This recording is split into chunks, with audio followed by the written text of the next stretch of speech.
et la réconciliation, avoir aussi un temps de partage avec eux. Amen. Que le nom du Seigneur soit béni. Vous êtes dans la joie d'être là? Amen. Ok, c'est une petite joie, mais c'est pas grave, c'est quand même la joie. Amen.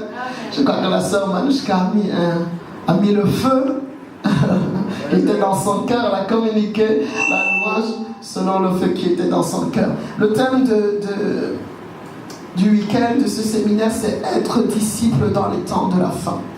Être disciple du Christ dans les temps de la fin. Nous sommes dans les temps de la fin. Pour beaucoup, ça reste une question. Est-ce que nous sommes vraiment dans les temps de la fin? Il y a des milieux où on a prophétisé, où on a prédit les temps de la fin avec des dates, avec des années exactes et tout. Mais la parole de Dieu ne nous a pas donné de date exacte. La parole de Dieu ne nous a pas dit de calculer. Si on calcule telle année, on sait que Jésus va. Alors, parce que je crois que même Jésus même n'est pas au courant de moment exact. C'est le Père qui va appuyer sur le bouton. Bam, il va lui dire maintenant tu descends. Amen. Donc personne ne connaît la date exacte. Mais il y a des signes. Il y a des signes. Donc ce soir, on va inverser, on va traiter d'abord les signes de la fin des temps. Qu'est-ce qui montre que nous sommes dans la fin des temps? La Bible parle des signes. Amen. On va lire ensemble des passages. On va commencer. Je vais lire une partie des passages et l'autre, j'aimerais que tous ceux qui ont la Bible participent à cette lecture. Les temps de la fin peuvent être de différentes sortes. Le premier temps de la fin, pour certains d'entre nous chrétiens, c'est le jour où le Seigneur te dit maintenant la mission est terminée, tu dois partir. Ça, c'est le premier temps de la fin. C'est-à-dire que la fin de ta vie terrestre. Le Seigneur nous a envoyés sur la terre pour une mission. Et quand on a fini la mission en tant que chrétien, on doit partir. C'est pas dit qu'on va partir le jour où le Seigneur va revenir nous chercher. Certes, morts en Christ ne meurent pas, ils vont revenir avec Christ, régner sur la terre. Mais quand la mission terrestre est terminée, il nous dit maintenant, tu dois partir, tu dois repartir vers la maison terrestre, céleste. Et beaucoup d'entre nous, on n'est pas toujours prêts à partir. On veut rester sur la terre parce qu'on est rentré dans un certain confort, parce qu'on aime la vie, parce qu'on aime nos pères, nos frères, nos sœurs, et qu'on n'a pas envie de les quitter. Mais quand la mission est terminée, parce que Dieu nous a envoyés sur la terre pour une mission, on doit partir et tout le monde doit partir. Il faut savoir que le corps, c'est juste une enveloppe. Notre véritable personne est esprit à l'intérieur de nous. Et quand on doit repartir vers la maison du Père, on ne peut pas partir avec ce corps. Le corps du Père vers lequel il est céleste, il n'est pas terrestre. Donc forcément, le corps ici va devenir poussière pour qu'on puisse retrouver le Père. Ça, c'est le premier sens de la fin des temps. Le deuxième sens qu'on peut donner à la fin des temps, c'est la fin des temps pour le corps du Christ. Pour le corps du Christ, le fait que Jésus revienne est une joie. Amen. Le corps du Christ, l'Église se prépare comme une joie. C'est la joie de retrouver le Maître. Enfin, le Maître revient nous chercher et on repart avec lui. C'est la joie. Amen. Le retour de Christ, c'est pas comme « Ah, mais Jésus revient bientôt, mais bon, qu'est-ce que je vais faire? Je ne sais pas. » On commence à trembler, on pense à tous les événements. Mais il a dit que tous ces événements arriveront, mais ce ne sera pas encore la fin. Ce ne sera que le début. Donc les événements ne doivent pas, en tant que chrétiens, nous faire peur. Parce que si Christ revient, on a la joie. Ce Christ qui habite dans notre cœur, on va le voir des visu. C'est vraiment agréable. C'est super pour le corps du Christ de voir le retour du Christ. Mais pour le monde, oui, et pour le monde, ceux qui ne connaissent pas Christ, c'est terrible. C'est terrible. Ceux qui ne connaissent pas Christ, c'est terrible. C'est terrible pour eux parce que ils vont être séparés. Ceux qui n'ont pas accepté Jésus-Christ vont être séparés, mais séparés définitivement de Dieu. Ils vont être séparés définitivement de Dieu. Quand le temps va arriver, tout sera détruit. Ceux qui vont en enfer, qui ne vont pas accepter Christ, seront définitivement en enfer. Ceux qui seront dans le royaume de Dieu avec le Père, ils y seront définitivement. Parce qu'entre les deux, il y aura un abîme. Pas la ville des abîmes, mais un abîme avec lui. Il y aura un abîme tel qu'on ne pourra pas aller voir ceux qui sont en enfer et faire quelque chose pour eux. C'est pour ça qu'on est là pour leur dire maintenant c'est le temps du salut. Maintenant c'est le moment d'accepter le Seigneur. Parce que ce jour-là, même nos bien-aimés, même nos maris, même nos frères et sœurs qui n'ont pas accepté, on ne pourra rien faire. Un abîme va nous séparer. On ne pourra rien faire. Mais le Seigneur nous dit et nous donne les signes de la fin des temps. On va lire dans 2 Timothée. On commence par lire dans 2 Timothée 3. 2 Timothée 3, versets 1 à 9.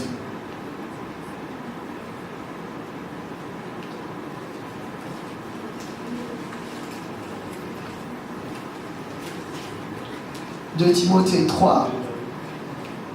Sache bien que dans les périodes finales de l'histoire, les temps seront difficiles. Les hommes seront égoïstes, avides d'argent, vantards et prétentieux. Ils parleront de Dieu d'une manière injurieuse et n'auront pas d'égard pour leurs parents. Ils seront ingrats, dépourvus de respect pour ce qui est sacré, sans cœur, sans pitié, calomniateurs, incapables de se maîtriser, cruels, ennemis de bien, emportés par leur passion et enflés d'orgueil. Ils seront prêts à toutes les trahisons.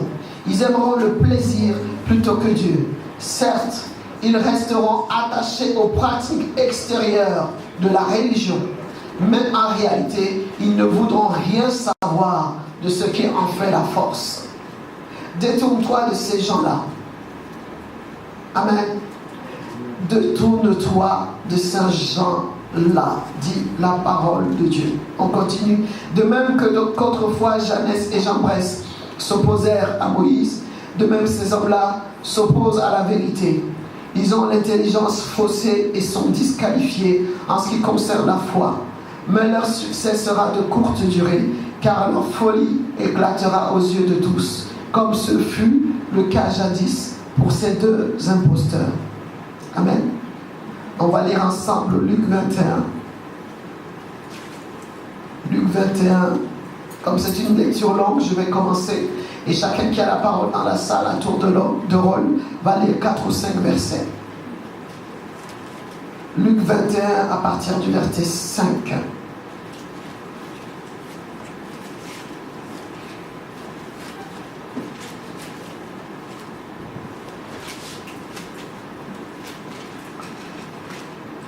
Certains parlaient du temple avec ses belles pierres et les beaux objets déposés en offrande. Il est magnifique, disait-il. Jésus leur dit, il viendra un temps où tout ce que vous regardez sera détruit. Pas une pierre ne restera sur une autre. Maître, lui demandèrent-ils, alors quand cela se produira-t-il et à quel signe reconnaîtra-t-on que tous ces événements devront avoir lieu? Jésus leur dit, faites attention, ne vous laissez pas induire en erreur, car plusieurs viendront sous mon nom en disant, c'est moi le Messie, ou encore le temps est venu. Ne les suivez pas. Quand vous entendrez parler de guerre et de soulèvement, ne vous effrayez pas, car tout cela doit arriver d'abord. Mais la fin du monde ne viendra pas aussitôt après. Puis il ajouta, on verra se dresser une nation contre une nation, un royaume contre un autre. Il y aura des grands tremblements de terre et en divers lieux des famines et des épidémies séviront. Des phénomènes terrifiants se produiront et dans le ciel des signes extraordinaires apparaîtront. Quelqu'un peut prendre la suite, Manu? Verset 12.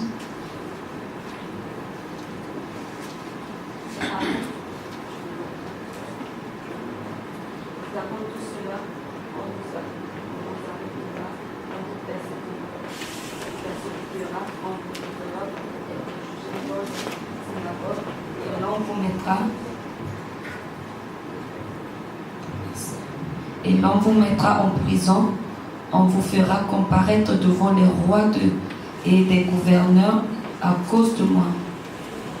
Le 13, je continue. Ce sera pour vous l'occasion d'apporter votre témoignage à mon sujet. Soyez donc bien décidés à ne pas vous inquiéter par avance de la manière dont vous vous défendez.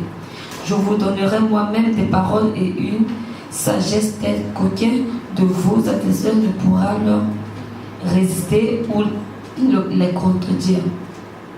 Vous serez livrés même par vos pères et vos mères, vos frères, vos parents et vos amis. On fera condamner à mort plusieurs d'entre vous. Tout le monde vous haïra à cause de moi, mais pas un cheveu de votre tête ne sera perdu. Tenez bon, c'est ainsi que vous sauverez vos vies. Je continue. Quand vous verrez Jérusalem encerclée par des armées, vous serez à ce moment-là qu'elle sera bientôt détruite. Alors ceux qui seront en Judée devront s'enfuir vers les montagnes. Ceux qui seront à l'intérieur de Jérusalem devront s'éloigner, et ceux qui seront dans les campagnes ne devront pas entrer dans la ville. Car ce seront les jours du jugement où se réalisera tout ce que déclarent les Écritures. Verset à Timothée, la suite.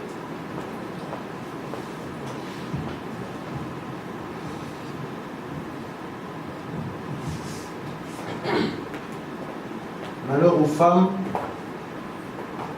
qui seront enceintes et à celles qui allaiteront en ces jours-là, car il y aura une grande détresse dans le pays et de la colère contre ce peuple. Ils tomberont sous le tranchant de l'épée et seront emmenés captifs parmi toutes les nations, et Jérusalem sera foulée aux pieds par les nations jusqu'à ce que les temps des nations soient accomplis. Il y aura des signes dans le soleil, dans la lune et dans les étoiles. Et sur la terre, il y aura de l'angoisse chez les nations qui ne sauront que faire, au bruit de la mer et des flots, les hommes rendant l'âme de terreur dans l'attente de ce qui surviendra pour la terre. Car les puissances des cieux seront ébranlées. Alors on verra le Fils de l'homme venant sur une nuée avec puissance et une grande gloire. Quand ces choses commenceront à arriver, redressez-vous et levez vos têtes, parce que votre délivrance approche. Amen.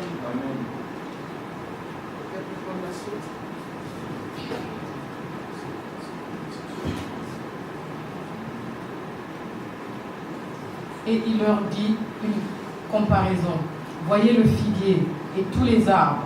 Dès qu'ils ont poussé, vous savez de vous-même, en regardant, que déjà l'été est proche. De même, quand vous verrez ces choses arriver, sachez que le royaume de Dieu est proche. Je vous le dis en vérité, cette génération ne passera point que tout cela n'arrive. Le ciel et la terre passeront, mais mes paroles ne passeront point. Prenez garde à vous-même, de crainte que vos cœurs ne s'appesantissent par les excès du manger et du boire, et par les soucis de la vie, et que ce jour ne vienne sur vous à l'improviste, car il viendra comme un filet sur tous ceux qui habitent sur la surface de la terre. Veillez donc et priez en tout temps, afin que vous ayez la force d'échapper à toutes ces choses qui arriveront, et de paraître debout devant le Fils de l'homme. Pendant le jour, Jésus enseignait dans le temple, et il allait passer la nuit à la montagne appelée Montagne des Oliviers. Et tout le peuple, dès le matin, se rendait vers lui dans le temple pour l'écouter. Amen. Amen. Dans les deux passages que nous avons lus, il y a une partie qui concerne le monde, ce que ce sera le monde. Les tremblements de terre, les guerres, l'encerclement de Jérusalem. Mais il y a dans Luc 21, verset 28, dit: quand ces événements commenceront à se produire, levez la tête et prenez courage, car alors votre délivrance se rapproche. La délivrance des chrétiens se rapproche. Amen. La délivrance des souffrances se rapproche.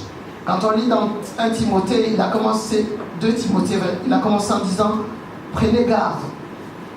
Pour le monde, c'est les terribles tremblements de terre. Et aujourd'hui, les signes pour les chrétiens de la fin des temps, c'est la séduction. Le premier signe, c'est la séduction.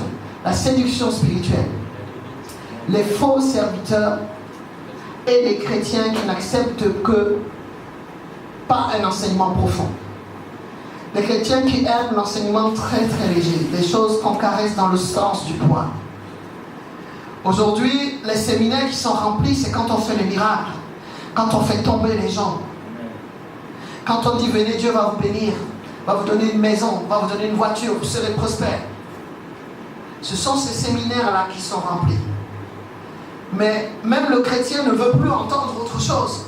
Si on dit viens asseoir et ta vie attachée à Christ, il ne vient pas. S'il vient, il faut qu'on lui dise bénédiction, on lui pose des mains, on prophétise qu'il sera béni, qu'il sera millionnaire, que s'il donne l'argent, on lui donne encore plus d'argent. Dans l'église. Mais si les hommes nous séduisent, c'est que nous aussi, on est ce peuple qui n'aime plus aller en profondeur. Dans les derniers temps, le peuple de Dieu n'a plus soif de s'attacher à Christ. Il a soif de s'attacher aux fables, aux histoires qu'on lui raconte, aux paroles. Mais il ne rentre pas en profondeur dans la parole de Dieu. S'il y a des faux serviteurs, c'est qu'ils ont des adeptes. S'il y a des faux serviteurs, des séducteurs, c'est qu'ils ont des adeptes. Amen. Parce que nous, on ne supporte plus la vraie doctrine.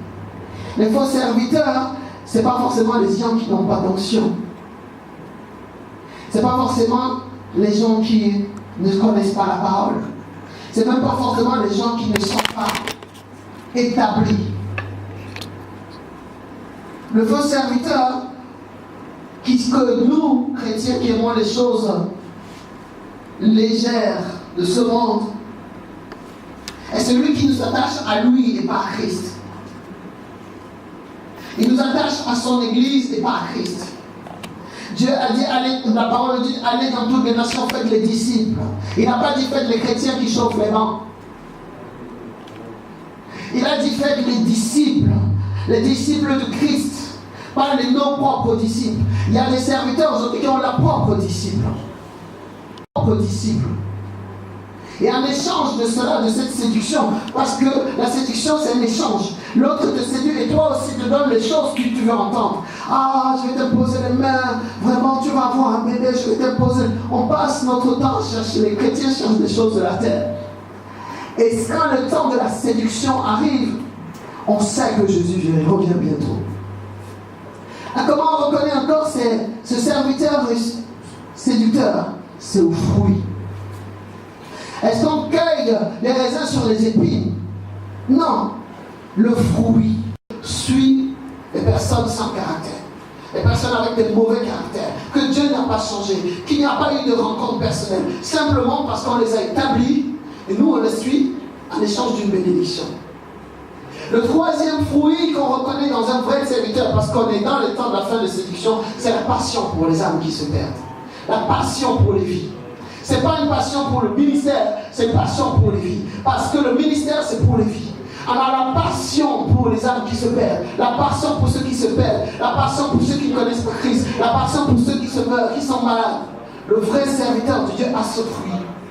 C'est la passion des âmes. Jésus aimait. Jésus avait compassion. Il ne faisait pas les miracles parce qu'il voulait se le montrer. Il était fils de Dieu. Il ne faisait pas les guérisons parce qu'il voulait montrer qu'il était fils. Il faisait les guérisons parce que quand il regardait la foule, la Bible dit qu'il avait compassion. Il avait compassion. Et aujourd'hui, dans les temps de la fin, on est des serviteurs, on veut faire le spectacle. Pareil, si je fais ça, les gens tombent, tout le monde me regarde. On ne se suit pas à des âmes. On ne sait pas comment ils souffrent. On n'a pas compassion, mais on cherche le spectacle. Si on ne fait pas le spectacle, si l'onction ne se manifeste pas de manière à ce que les gens tombent, non, le peuple n'est pas satisfait. Oh, je vais dans ce séminaire, il n'y avait rien, il n'y avait pas d'onction. C'est souvent parce que personne n'est tombé. La séduction dans le temps de la fin. Des gens qui sont établis, des gens qui ont fait les écoles bibliques même, qu'on a nommées, mais ils n'aiment pas les âmes. Ils aiment leur ministère, ils aiment leur titre, ils aiment leur église, mais ils n'aiment pas les personnes. Et comment on sait qu'ils ne les aiment pas les personnes? Parce qu'ils ne les attachent pas à Christ.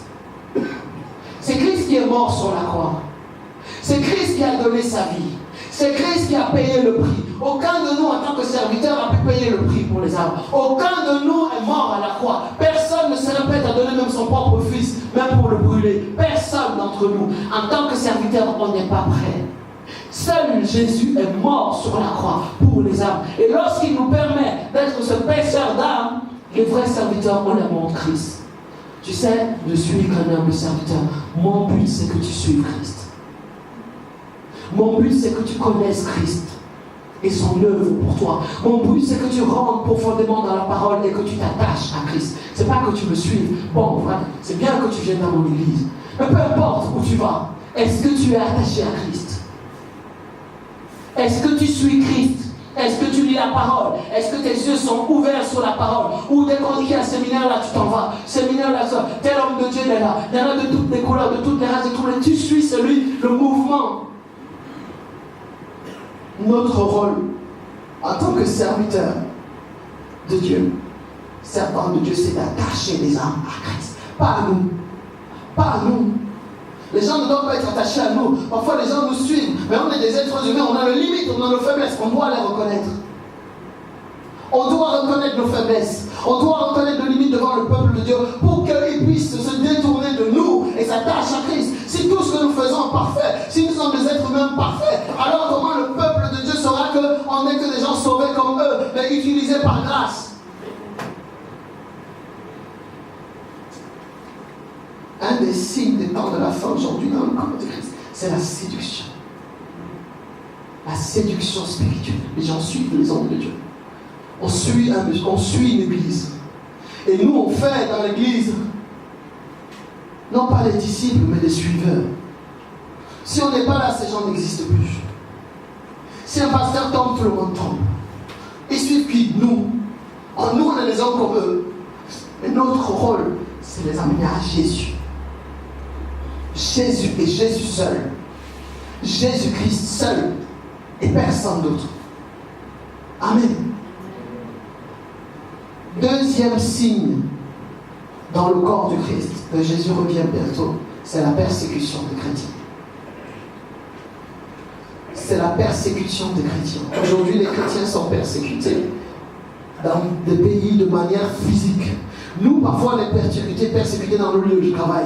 Quand on parle du Christ, les gens se moquent de nous, ils essaient de nous mettre des bâtons dans les roues, dans les projets, tout ce qu'on veut faire parce qu'on parle de Jésus. Mais il y a des pays, et que je vous invite à regarder porte ouverte, où les gens qui se créent chrétiens sont lapidés physiquement. J'ai vu des images en Inde, j'ai dû fermer la vidéo. Ou parce qu'un pasteur, c'est que c'était quand on prenait des bâtons, on le tapait jusqu'à ce qu'il soit presque mort. Et il y a des gens qui sont brûlés vifs parce qu'ils sont chrétiens. Et comme on est, nous, dans notre monde où l'évangile est encore permis, on ne se rend pas compte que le peuple de Dieu, les serviteurs de Dieu sont lapidés. Lapidés, je vous dis lapidés. Quand vous voyez une vidéo comme ça vous choque. Parce qu'ils sont chrétiens. Les persécutions. Et ces persécutions, quand on les voit, quand on est très persécuté, on aboutit au troisième signe, c'est l'abandon de la foi. Les chrétiens qui sont persécutés abandonnent la foi, certains. Les chrétiens qui ont trop de difficultés abandonnent la foi. Et parfois les difficultés c'est dans l'église. Mes frères qui sont venus avec moi ont pris un mot church life. La vie de l'église, c'est church life. C'est-à-dire que c'est tellement compliqué que les plus faibles dans l'église finissent par abandonner la foi. S'il n'y a personne pour les tenir la main, ils finissent par church life. C'est-à-dire que la vie de l'église est tellement compliquée. Il y a des gens compliqués, des histoires compliquées, des affrontements en souterrain, personne ne sait. C'est un déchirement, ça s'appelle ça church life, la vie de l'église. Mais les plus faibles qui arrivent finissent par abandonner. Ils finissent par lâcher la foi. Parce que tellement il y a d'églises, tellement il y a d'histoires que ça les dépasse. Ils venaient à l'église parce qu'ils croyaient que oh c'est un Dieu, vraiment Jésus est bon et tout. Puis ils se trouvent qu'il y a des dents à serrer dans l'église, à serrer les gens qui les attendent, bam bam bam bam bam. C'est quoi ça? Même dans le monde, j'avais mes copains, ce sont les copains du monde là qui m'ont venu à l'église. Qu'est-ce qu'est-ce qui se passe? Timothée, qu'est-ce qui se passe dans ton église? C'est toi qui m'as dit, viens à Jésus, viens à l'église. C'est quoi ton église? Et le church life se retrouve dans toutes les églises aujourd'hui. Mais nous, en tant que serviteurs, nous sommes là pour apaiser ces tensions, pas pour les raviver, pour les affaiblir. Parce que c'est normal. Donc l'église est comme une maternité. Okay? Les gens naissent de nouveau, arrivent, ensuite sont enseignés pour être des disciples, commencent à servir le Seigneur et grandissent. Puis au fur et à mesure, d'autres naissent de nouveau. Alors, traiter avec les bébés spirituels, c'est toujours la guerre. Parce que parfois on prend un bébé spirituel, on le met à une position où il ne doit pas être, simplement parce qu'il est zélé. Ça provoque la guerre. Ou alors il arrive, il est bébé, il ne veut pas être enseigné, il veut déjà servir. Parce que Dieu a dit qu'il sera prophète, Dieu a dit qu'il sera... Alors il commence à prophétiser n'importe comment dans l'église, personne ne peut l'arrêter. Parce que Dieu a dit. Et ça crée beaucoup de problèmes dans l'église. Mais l'église est une maternité. Et nous, nous sommes des serviteurs aguerris pour apaiser les tensions. Pas pour les attiser, pour apaiser. S'il y a une tension souterraine qui se fait quelque part, nous sommes là comme des pompiers pour éteindre le feu, pour permettre que chacun grandisse et s'épanouisse dans l'église. Mais quand on entend les histoires, parfois on se dit waouh! Même dans le monde, il n'y a pas autant de cancans. Il n'y a pas autant de cancans que dans l'église. Amen. L'abandon de la foi.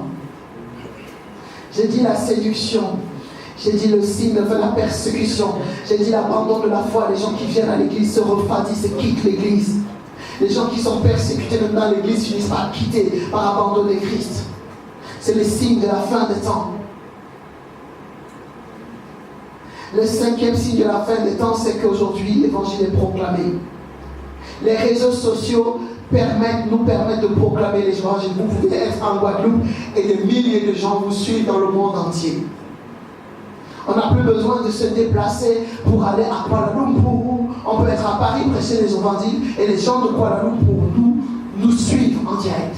Et l'évangile est entendu aujourd'hui jusqu'aux extrémités de la terre. La Bible, c'est le livre le plus traduit dans le monde entier aujourd'hui.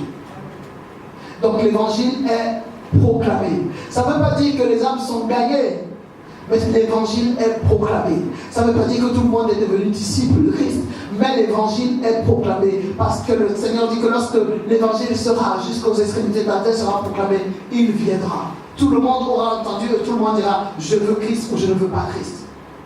Mais l'évangile sera proclamé. Donc il y a une urgence partout où nous sommes en tant que chrétiens de hâter le retour du Christ par l'annonce de l'évangile. Nous devons hâter le retour de Christ par l'annonce de l'évangile. Surtout autour de nous, dans nos familles. Quelles que soient les persécutions, il faut annoncer l'évangile dans sa famille. Parce que je crois que c'est terrible de dire que nous on sera dans le royaume de Dieu et que nos enfants, nos épouses, nos frères et sœurs seront en enfer. Bon, c'est terrible. Donc on commence par annoncer l'évangile dans nos familles. On commence par faire les disciples autour de nous. Vous serez mes témoins à Jérusalem, en Judée et dans les extrémités de la terre. Avant d'aller dans les extrémités de la terre, il faut commencer par sa Jérusalem, c'est-à-dire sa maison, ses frères et sœurs, ses proches. Et comme je l'ai dit au début, aucune date exacte n'a été donnée. Aucune date exacte n'a été donnée. La Bible dit que Jésus viendra comme de manière soudaine. De manière soudaine. Il viendra, les gens seront en train de dormir, de manger, de se marier, de construire leur maison, et il viendra. Pourquoi il ne nous dit pas, il nous téléphone en disant, tu sais, je viens demain. Il pourrait nous téléphoner, bon, écoute, est-ce que tu es prêt? Je viens après toi. Mais il dit qu'il viendra, la fin des temps sera soudaine. Ce sera soudain, comme un éclair. C'est pour ce cas-là que le chrétien doit rester éveillé. L'éveil spirituel, comme les vierges sages, est indispensable. Les chrétiens doivent rester éveillés. Éveillé, ça ne veut pas dire ne pas dormir, mais garder sa communion spirituelle permanente avec le Saint-Esprit, qui nous conduise dans la parole, qui nous garde éveillés. On n'a plus le temps de dormir. Le chrétien ne peut pas dormir. Il doit rester éveillé. Le chrétien des temps de la fin ne peut plus dormir. Il doit rester éveillé. Le chrétien des temps de la fin ne peut plus se contenter d'aller dans l'église et s'asseoir année après année, écouter la parole, écouter la parole, écouter la parole. Les 5 ministères sont faits pour perfectionner le peuple de Dieu et le préparer pour l'œuvre à laquelle le Seigneur les appelle. Ça veut dire que quand Dieu nous envoie sur terre, chacun d'entre nous, il met quelque chose en nous. Et nous, 5 ministères, on prépare le peuple de Dieu à accomplir l'œuvre. On les prépare à accomplir l'œuvre, on les perfectionne pour ce que Dieu a mis dans leur vie. Parce qu'il faut que ça se manifeste avant que Christ n'arrive. Ce n'est pas quand Christ reviendra, c'est maintenant. C'est maintenant que les saints, ceux qui sont dans l'église, doivent commencer à exercer ce que Dieu a mis dans leur vie. Ils doivent être enseignés, formés pour ce que Dieu a mis dans leur vie. Ils ne doivent pas être formés que pour les bénédictions. Bien sûr que Dieu nous bénit. Bien sûr que Dieu donne les maris, les enfants. Bien sûr que Dieu veut donner la voiture. Mais on n'est pas formé pour avoir ça. On ne sert pas Dieu pour avoir soi. Il a dit chercher premièrement le royaume de Dieu et sa justice. Et toutes ces choses, et toutes ces choses, et toutes ces choses nous seront données par-dessus tout. On cherche d'abord le royaume. On vit d'abord pour le royaume. On sert d'abord et le mari, et les enfants, et le mariage, et la bénédiction, et la voiture, et la maison. Nous serons donnés par-dessus tout. Le chrétien des derniers temps travaille pour de la nourriture non périssable. Non périssable. Le royaume de Dieu est non périssable. Les âmes sont non périssables. La parole est non périssable. Mais le mari est périssable. Je suis désolé. Il est périssable. Parce que viendra un temps où tu ne seras plus avec lui. Ou peut-être le Seigneur vient et t'enlève avant lui. C'est périssable. Tu ne sais pas le temps, la mission que Dieu a mis sur la terre pour toi ni pour ta femme. Un jour Dieu peut venir te dire, bon maintenant c'est fini. Et tu commences à dire, ouais mais je vais laisser ma femme. Mais comment je fais ma maison, je viens de finir la bâtir. Ah, il y a ma belle voiture que j'ai achetée. Tout ce qui est terrestre est périssable. Tout ce qui est terrestre est périssable. Donc, en tant que disciple du Christ, on arrête de courir pour les choses qui sont périssables. Merci Seigneur pour le mari, merci Seigneur pour les enfants et c'est des bénédictions. Mais c'est périssable. Amen. Ça veut dire que viendra un moment où ça va cesser. Ce n'est pas une priorité, ce n'est pas la finalité. La finalité, c'est le royaume de Dieu. La finalité, c'est d'annoncer l'évangile. La finalité, c'est de faire les disciples. Les bénédictions, tout ce qu'on vit sur la terre, c'est périssable. Est-ce que ça veut dire qu'on ne doit pas se marier? Non, il faut se marier. Mais laissez le mariage à sa place. Est-ce que ça veut dire qu'on doit construire une maison? Oui, il faut construire une maison avant le retour de Christ. Mais laissez la maison à sa place. Est-ce que ça veut dire qu'on doit pas avoir une belle voiture? Si, on doit avoir la Porsche, si on peut, mais la laisser à sa place. Les choses de la terre ne peuvent pas devenir une priorité pour les disciples avant le temps. Parce que quand le Seigneur nous appelle, il nous dit, surtout, viendra un temps où on devra renoncer à nous-mêmes. Et on verra ça demain. Le disciple de Christ doit renoncer à lui-même. Il doit redéfinir ses priorités. Ce renoncement à soi. Ça ne veut pas dire qu'il ne faut pas être béni. Mais ça veut dire que, est-ce que c'est vrai ce que tu as là? Est-ce que ça compte plus que ta relation avec Dieu? Est-ce que tes enfants, ton mari compte plus que ta relation avec Dieu? Est-ce que ça veut dire qu'il faut les négliger? Non! Puisqu'il t'a dit d'annoncer d'abord l'évangile à Jérusalem. Donc tu ne peux pas les négliger. Mais tu ne dois pas faire une idole. Le mariage, ce n'est pas une idolâtrie. Les enfants ne sont pas des idoles. Le ministère même, ce n'est pas une idole. C'est Christ. Tout ce que tu fais est centré sur Christ. C'est pas, oui, il faut que j'ai tel ministère qui fait ça. Et puis, si je pose comme ça, la main, les gens tombent, il faut que mon ministère grandisse. C'est quoi le ministère? C'est quoi ce ministère-là? Aujourd'hui, les chrétiens dans la foi s'occupent de leur ministère. C'est mon ministère. C'est mon ceci, c'est mon église, c'est mon appel, c'est ma prophétie, c'est moi le prophète. Mais qui est Dieu?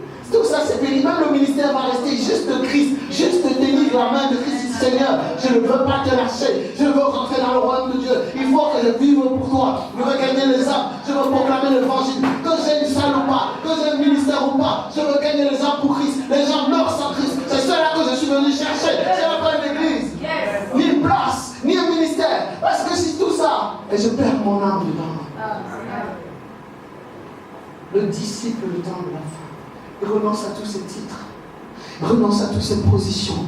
Viendra le temps où on n'aura plus de titres. On sera juste des disciples. On n'aura plus besoin de titres. Jésus revient bientôt, il faut gagner les âmes. Si seulement les gens qui ont les titres doivent gagner les âmes, alors personne ne va entrer dans leur vie. Eh chrétiens, réveillez-vous. Jésus revient bientôt. Jésus revient bientôt. Ne laissez pas vos familles mourir. N'attendez pas que le pasteur vienne chez vous pour imposer les mains à votre fille. Vous êtes né de nouveau, vous êtes disciple de Christ, imposez les mains à l'enfant. N'attendez pas l'amener dans un séminaire parce qu'il est malade. Imposez-lui les mains. Le Seigneur a dit, vous imposerez les mains aux malades. Il n'a pas dit les pasteurs imposeront les mains. Il n'a pas dit les apôtres imposeront les mains. Il n'a pas dit les prophètes imposeront les mains. Il n'a pas dit les évangélistes imposeront les mains. Il n'a pas dit la sœur Grâce, comme elle a l'onction, elle vient là de Paris, elle le pose. Il n'a pas dit que la sœur Grâce, parce qu'elle est enseignante, impose. Il a dit, vous imposerez, vous imposerez, vous imposerez.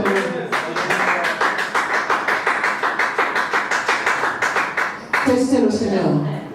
Prenez l'huile d'onction sur vous. Votre fille est malade, imposez-lui les mains. Au nom de Jésus. Seigneur, tu as dit, vous imposerez les malades et les malades seront guéris.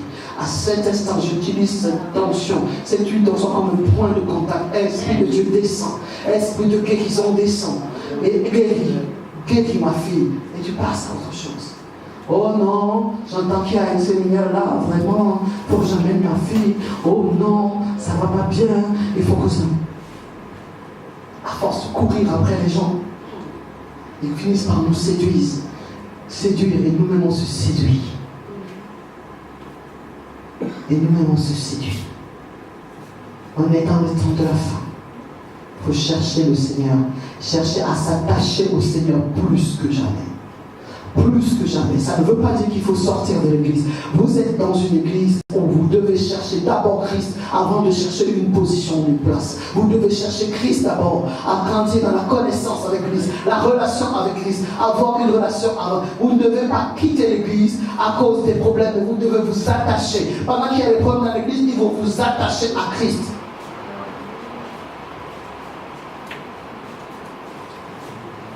Que le nom du Seigneur soit béni.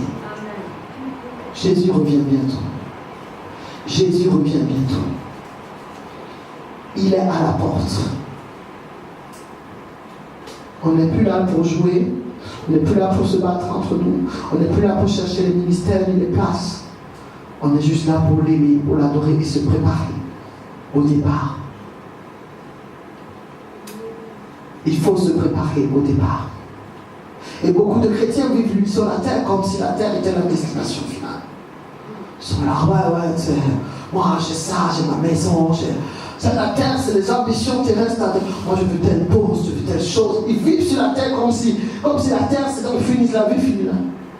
Et le jour où le Seigneur vient, je vois les chrétiens qui ont peur même de la mort. Mais la Bible dit que Jésus dit, je suis la résurrection et la vie. Celui qui vit en moi ne mourra jamais. Mais les chrétiens ont peur. Ah oui, mais je veux mourir. Si je meurs. Mais si tu meurs, tu comprends. C'est vrai, ta famille sera triste. C'est vrai, bon, ton mari sera triste. Mais si le Seigneur vous dit que maintenant c'est fini, viens te chercher. Tu n'as pas besoin de trembler. Si c'est vraiment le Seigneur. Alléluia.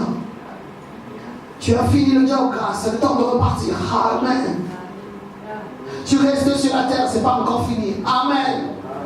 Je suis un chef. J'ai dit oui, chef. C'est toi qui décides. On voit les chrétiens qui ont peur de partir. Ah, ils ne veulent pas partir de la terre. Ah, non. Moi, je ne veux pas mourir. J'ai mal là. Mais non, je ne mourrai pas. Ah, Jésus, je ne veux pas mourir. Et si on prie, toutes nos prières, Seigneur, garde-le vivant. Seigneur, guéris-le. Si par malheur, le Seigneur ne répond pas à nos prières, c'est fini. C'est la révolution. On avait vu ça ici quand j'étais là. Quand j'étais dans le début, on a vécu ça. Je ne sais pas, un dimanche, j'avais prêché un message sur la guérison selon Dieu. Que le fait que Dieu prenne les chrétiens le guérisse. Et on avait une sœur qui était la Mona qui devait partir. Oh, nous tous on était Seigneur guéris Mona. Seigneur au nom de Jésus, l'onction.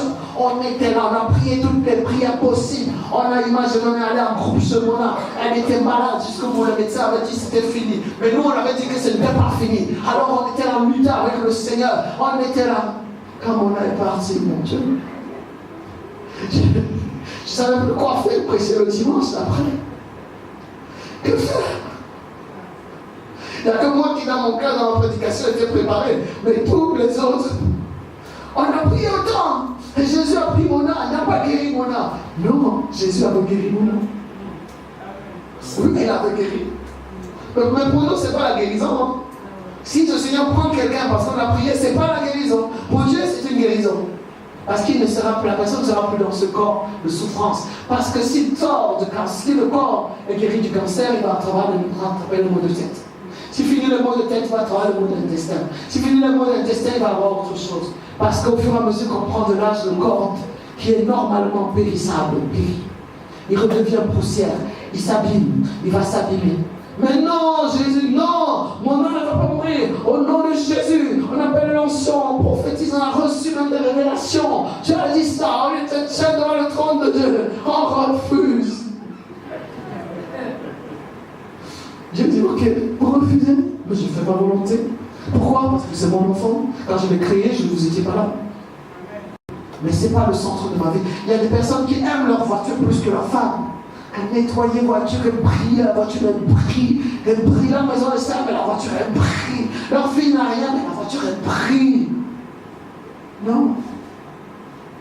La voiture c'est un instrument pour se déplacer, mais ce n'est pas une finalité. La finalité c'est Christ. La finalité c'est Christ. Pouvoir partir avec lui et être partir avec lui. Amen. Levons-nous et prions. J'appelle le groupe de louange.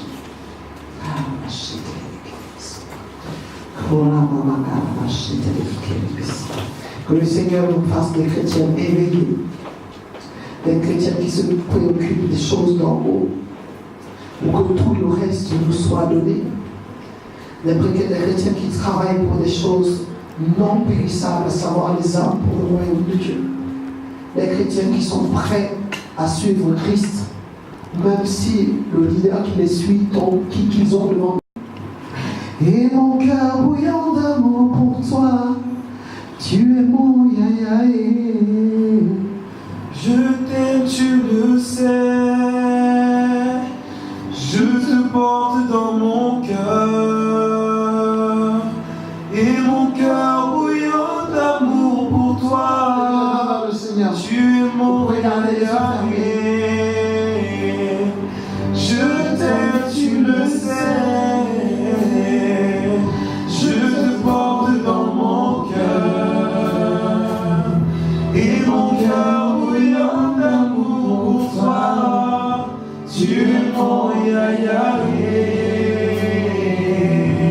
L'amour est une personne qui a quitté le ciel pour la terre des hommes. L'amour est une personne qui a fait preuve de son amour par ses blessures d'amour. L'amour est une personne qui nous unit aujourd'hui tous ensemble. L'amour est une personne qui a sauvé la terre des hommes. Je t'aime, tu le sais. Je te porte dans mon cœur. Et mon cœur bouillant d'amour pour toi. Tu es mon yayaé. Je t'aime, tu le sais. Je t'aime, tu le sais. Je te porte dans mon cœur. Et mon cœur bouillant d'amour pour toi.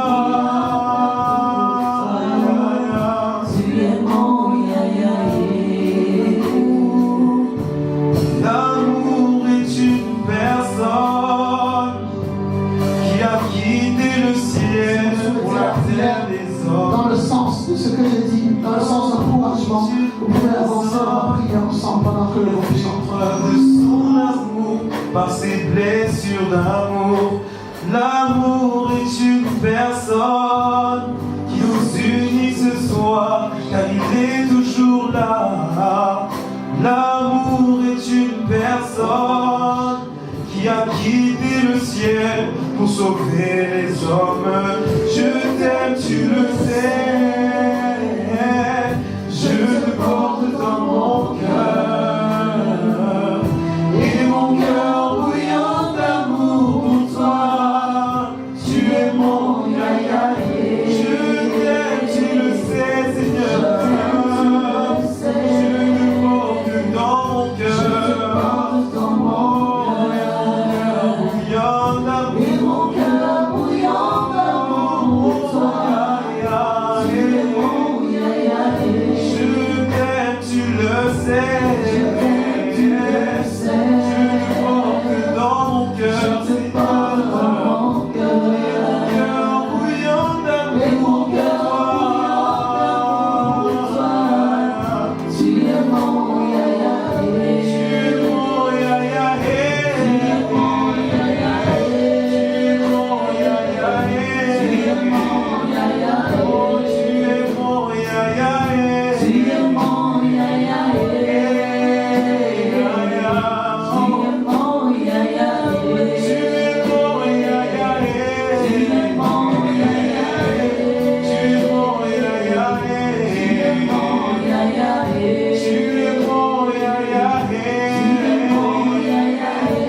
Je te porte dans mon cœur.